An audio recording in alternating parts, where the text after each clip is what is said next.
What is up, people of the internet? It is me, Real American Politics, back in with a new video. And today, we are going to discuss why Kimberly Yee of the great state of Arizona is, in my opinion, one of the most overrated, overhyped candidates currently on the right.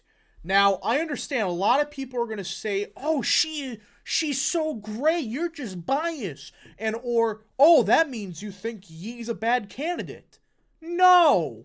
What I am trying to say is just because Yee won by a lot in a lower level statewide office, history and data from this past cycle indicate that doesn't necessarily mean it's going to correlate to higher statewide offices. All right, I'm not saying Yee's bad. In fact, she is solid on many issues. But just because you win by a large amount for such as a state treasurer election, it doesn't necessarily mean the candidate is strong automatically. Now, before we continue, I hope you enjoy these type of videos. If you do, smash that like button down below, subscribe, share with your friends, hit that little bell, follow the Twitter account in the description down below, and join the channel today. You guys know I made a big deal about it. We have officially 3 new tiers for membership. If you join right now, you can potentially get a shout out at the end of each video, exclusive content, membership only polls, etc., etc. That is why you should join right now. All the membership funds will automatically go right back in the channel so we continue to have higher quality content day in and day out. So I hope you join today. All right, everybody, let's get into today's video. And just like I said before, I'm not saying Yee would lose a statewide office or anything like that. I wanted to discuss the history of why automatically saying, you win a state treasurer election, as an example, by 10 doesn't automatically mean you're a strong candidate. Sometimes it could, but recent history shows it doesn't automatically mean it at all. Now, why did Yee did so good for a state treasurer election when the rest of the ticket kind of underperformed? Well, multiple reasons. Number one, this is an office that Arizona Republicans in particular, they have always ran up the margins in this race. They always have. Look at history. Plus, look at other state treasurer elections across the board. This is usually the most Republican-friendly seat in many of these states. That's just a fact. I mean, Republicans, they usually do best in state treasurer elections because, well, people do trust Republicans more with fiscal, or I should say somewhat on fiscal issues, such as related to the state treasurer office. But that doesn't automatically mean the candidate is strong. And just like I said, I actually do have I do like Yee. I think she is a solid candidate. But to say that she's automatically an electoral god is bizarre and just no. Now look at this county map. You could see she did pretty good in the Pima area, in Phoenix, etc. That's not going to hold for a Senate election. She's not going to do that good in Pima or Maricopa for a Senate race, etc. She may do better, but she's not going to get that type of margins in a statewide office such as a Senate race, a governor's race, etc., etc. Plus, she was going against a complete lunatic and Quesadilla. I know that's not his correct name, but that's kind of what it kind of looks like. I'm not making fun of anything. I'm just saying that Quesadilla is not the strongest candidate in the world. So yeah, we have evidence also from past elections in other states that doesn't automatically mean you're a strong candidate. And again, I'm not saying Yee is bad, but just an example.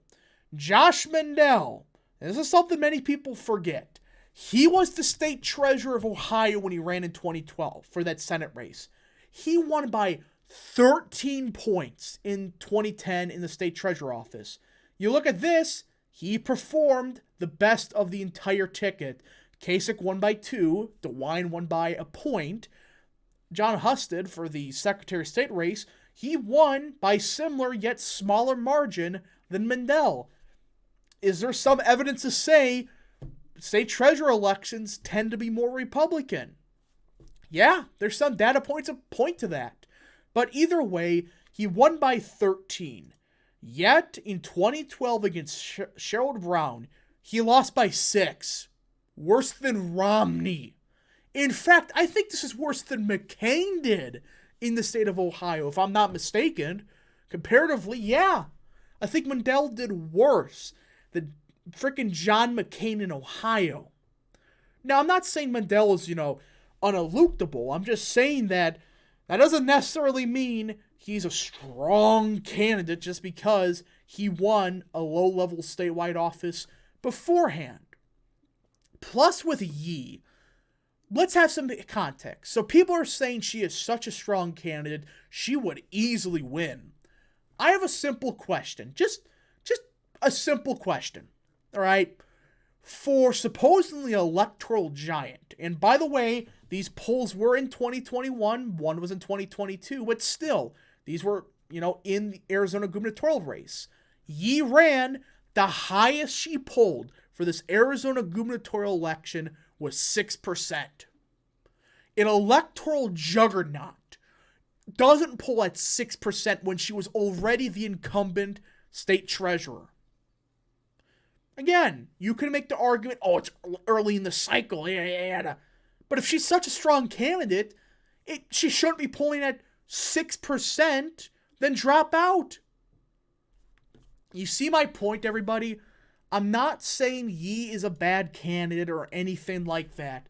I am saying this idea that you can automatically assume she's a strong candidate because she won by, quite a bit, which again, she did win by a fairly respectable margin, 10 points. And she did overperform the rest of the ticket. But there's also questions about, was it because of lower turnout? Well, let's just give an example. There's 2.5 million votes in the Arizona gubernatorial race. In this election, there's 2.4 million. So that alone, 60,000 votes. I don't know exactly how they would break, but already it is lower turnout just by looking at that.